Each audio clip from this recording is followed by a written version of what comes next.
Bantaan na po ito mga kababayan. Nahuhulog na ako sa kinauupuan ko eh. Sabi siguro ng mga bago dito sa ating live, ano ba tong vlogger na to? Parang siraan tuktok kung mag-vlog. Nakakahilo. Pasensya na po ah. Ganyan po talaga tayo dito. 30-43. Atras natin konti.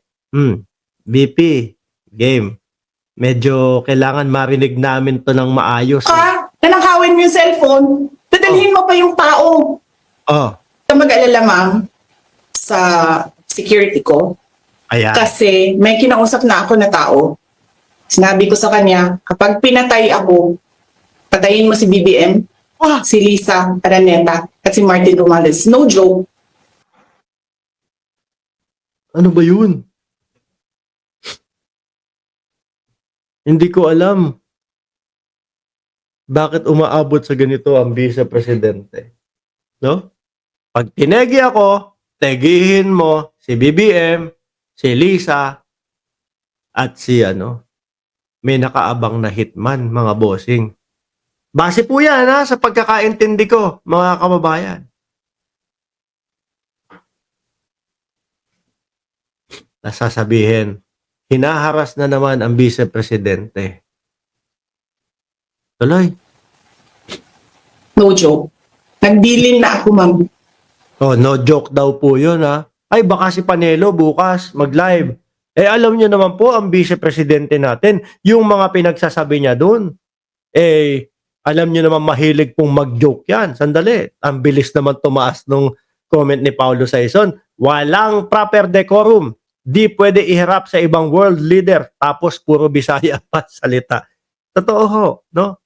Hindi niya kayang pigilan, hindi niya kayang form ng mga words o ng mga linya na tipo bang alam natin na galit siya. Pero kahit papaano maayos pa din, no? Dahil pang publiko po yan mga bossing Alam nilang lalabas sa publiko yan. Alam nilang maipapakita sa publiko ho ito. No? Sino ba naman? Ilang vlogger yung nandoon? Lahat yun? O may oras? Gising ng ganung oras? Di ba? Pag namatay ako, sabi ko, huwag ka tumigil hanggang hindi mo mapatay sila. Saglit lang nakakatakot ito. No? Paano kunyari si BP Sara? Kunyari lang po, wag naman po, madam, ayoko nang ganung mangyari, no? Kunyari lang po, mategi si BP Sara kasi inatake. Mga bossing. Di ba? Kunyari, inatake po dahil, kunyari yan, galit na galit. Inatake. Papasok sa isip ng mga sinabi niyang mga inutusan niya. Naku, nategi si BP. Baka baka nilason to ni BBM, ni Lisa. Hahagilapin po yun, mga kababayan. Gagantihan po dahil po yung sahabilin niya. Di ho ba?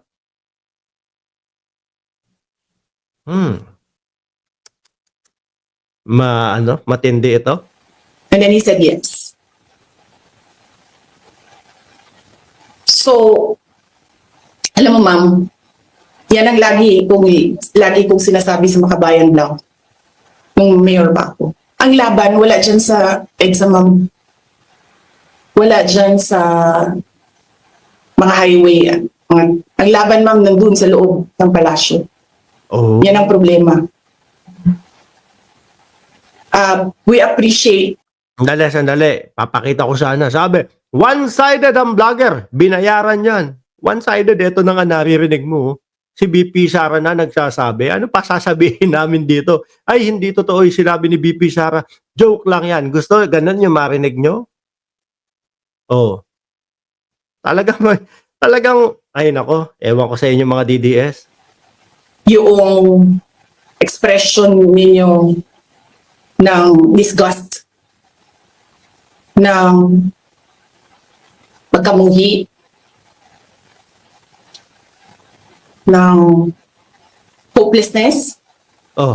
Kasi it reflects kung ano yung nararamdaman Ayan. ng marami, milyon Alam ko yan, ma'am. Kasi kahit saan ako pumunta, ako ang sinasabihan, binoto namin yan dahil sinabi mo, iboto namin. O yan, ako, binoto ko ho yan, si BP Sara, mga kababayan. Kaya lang ngayon, pasensya na ho, nagsisisi na po ako, mga bossing, no? O, pwede naman magsisi, di ba? Tao lang tayo, nagkakamali tayo ng ibinoboto.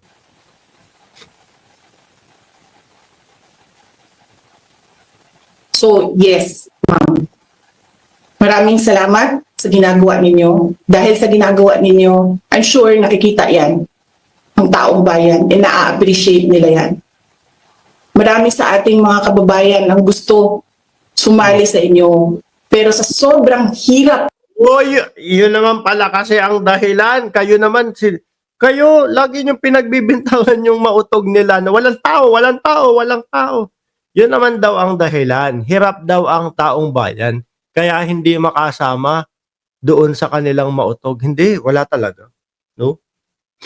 Wala talaga. Kayo naman, paikot-ikot pa kayo. Yung mga tao nga sa Pilipinas, bagong sasakyan, bili ng ganito, bili ng iPhone, lumabas na yung Tesla sa Pilipinas, bumili tayo niyan. Di ba? Ang dahilan ng BP, kasi daw naghihirap kaya hindi makasama doon sa mautog. Sabi ni Ma'am Juby, Bangawil, Corpus, binoto ko si Sara dahil kay BBM, pero ngayon nagsisi na ako. Nagpauto ako sa Duterte. Parehas lang po tayo, ma'am. ng buhay ngayon, hindi nila maiwanan yung mga trabaho nila at hanap buhay nila para pumunta sa daan. Bakit sila Kaya po kawawa yung mga vlogger na pumupunta doon. Paano po? Sana, naku, makukuhanan ko to. EDSA, no? Madaming views to. Ayun, walang taong pumunta. Aba, hindi natin pwede ipakalat to Hindi tayo pwedeng mag-content dito Bakit? Makikita, 17 lang yung pumupunta Makakantsawan tayo dito. Ay, uwi na lang. naghihirap? Bakit? Dahil sa gobyerno. Di ba dapat yung gobyerno natin ang nagpapagaan ng buhay ng tao? Bakit ang gobyerno natin ang nagpapahirap lalo sa tao? Kasi gusto ba nila lagi na lang mahirap ang mga tao para madali mapasunod? May mga lugar kami sa Mindanao na ganyan ang mga politiko. Gusto nila mahirap lahat. Kaya bahugan lang nila og kwarta. Governor na sila, mayor na sila, congressman na sila. Hanapin niyo, ma'am, yung mga lugar na sobrang hirap sa Mindanao. Oy, BP, sabi ni Oragon ako, ikaw daw ang pahirap kasi daw dun sa confidential funds, doon daw sa mga ang mamahal daw ng mga nung mga safe houses. Tingnan nyo anong gawain ng politiko. Pinapakain lang ng pera ang tao. Binabastos yung kanilang pagkatao